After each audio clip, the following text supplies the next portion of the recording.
Hello students, हम लोग करने वाले हैं class 10th science chapter number 8 how do organisms reproduce. और टर्म 2 के अकॉर्डिंगली हमारी तैयारी शुरू हो चुकी है। आज हमारा क्लास नंबर 4 है। चलिए स्टार्ट करते हैं। तो आज का हमारा जो फर्स्ट टॉपिक है वो है वेजिटेटिव प्रोपेगेशन। यानी कि अब हम लोग प्लांट्स की किस तरीके से ग्रोथ डेवलपमेंट हो रही है, उनमें रिप्रोडक्शन कैसे हो रहा है वो हम लोग पढ़ेंगे। A mode of asexual reproduction, सबसे पहले ये असेक्सुअल रिप्रोडक्शन का तरीका है। There are many plants in which parts like root, stem and leaves develop into new plants under appropriate conditions। काफी सारे प्लांट्स में पार्ट्स जैसे कि जड़ हो गया, उनका तना हो गया, उनके पत्ते हो गए, वो नए प्लांट्स यानी नए पौधों में डेवलप हो जाते हैं अगर उनको प्रॉपर कंडीशंस मिलती हैं। लेयरिंग और grafting to grow many plants like sugarcane, roses और grapes for agriculture purposes. Agriculture यानी खेती बाड़ी पर्पस के लिए शुगर केन यानी कि गन्ना, रोज, गुलाब और ग्रेप्स यानी कि अंगूर, इनके ग्रोथ के लिए लेयरिंग और ग्राफ्टिंग का यूज किया जाता है, जिसके बारे में हम लोग आगे पढ़ेंगे कि लेयरिंग और ग्राफ्टिंग एक्चुअली में क्या चीज होती है। एडवांटेजेस, तो वेजिटेटिव प्रोपेगेशन के क्या फायदे हैं? Such methods also make possible the propagation of plants such as banana, orange, rose and jasmine that have lost the capacity to produce seeds. ऐसे मेथड ऐसे प्लांट्स की ग्रोथ में हेल्पफुल है या बना सकते हैं पॉसिबल, जैसे कि बनाना, ऑरेंज, रोज, जैस्मिन, जिनकी कैपेसिटी सीड्स प्रोड्यूस करने की खत्म हो चुकी है। तो ऐसे प्लांट्स की भी प्रोपेगेशन ऐसे मेथड पॉसिबल कर देते हैं। Another advantage of vegetative propagation is that all plants produced are genetically similar enough to the parent plant to have all its characteristics। Vegetative propagation से ग्रोथ करने वाले या पैदा किए जाने वाले, प्रोड्यूस किए जाने वाले सभी प्लांट्स जेनेटिकली अपने पेरेंट प्लांट के सिमिलर होते हैं। मतलब जो भी कैरेक्टर्स पेरेंट प्लांट में है वो सभी इन नए प्लांट्स में भी आपको मिलता है।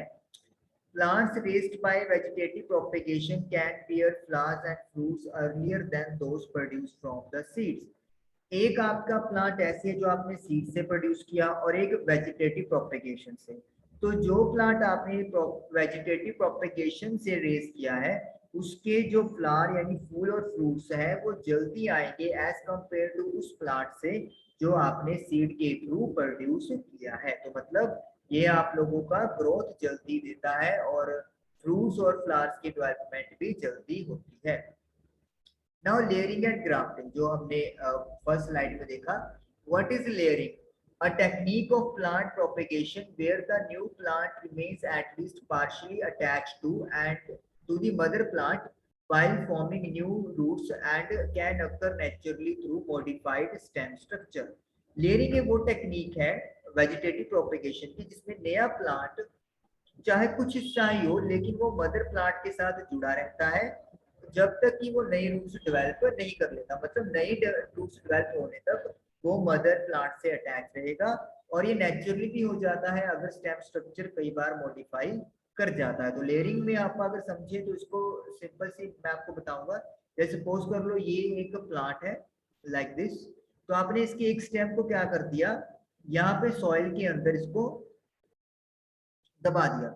अब ये जो आपने ये स्टेम को दबाया है, ये स्टेम क्या करेगा, अपनी रूट्स जो है वो डेवलप कर लेगा और फिर आप इसको इसके पेरेंट प्लांट से कट करके किसी अलग जगह पर ग्रोथ करवा सकते हो। That is called layering. यानी कि विदाउट सेपरेशन आप पहले रूट्स डेवलप करते हो उस प्लांट की, फिर उसके बाद उसको मदर बॉडी से अलग करके अलग जगह पर ग्रोथ करवा देते हो।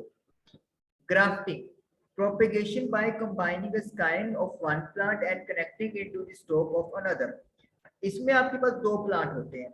जो प्लांट रूट प्रोवाइड करता है यानी कि जड़ प्रोवाइड करेगा उसे स्टोक बोलेंगे। जैसे सपोज कर लो दिस पार्ट इज स्टोक, ये रूट्स प्रोवाइड कर रहा है। और इसके ऊपर जो पार्ट हम लोग ऐड करेंगे दैट इज स्काइन। सपोज कर लो ये स्काइन है। तो इन दोनों हिस्सों को आपस में कंबाइन यानी कि बांध दिया जाएगा और इस तरीके से जो प्रोपेगेशन है, डेवलपमेंट है, वो होनी स्टार्ट हो जाएगी और उसे हम लोग ग्राफ्टिंग बोलते हैं। इसके अलावा एक स्टेम कटिंग भी होता है कि आप एक स्टेम काट देते हो, जैसे रोज में होता है नॉर्मली, उसका स्टेम काट के उसकी किसी अलग जगह पे आप लोग उसको बेरिड कर दोगे, उसको लगा दोगे, तो फिर वो एक नए प्लांट में अपने आप को डेवलप कर लेता है। तो इस तरीके से आप लोग का वेजिटेटिव प्रोपेगेशन टॉपिक कंप्लीट हुआ। आई होप कि आपको समझ में आया होगा। Thank you for watching the video.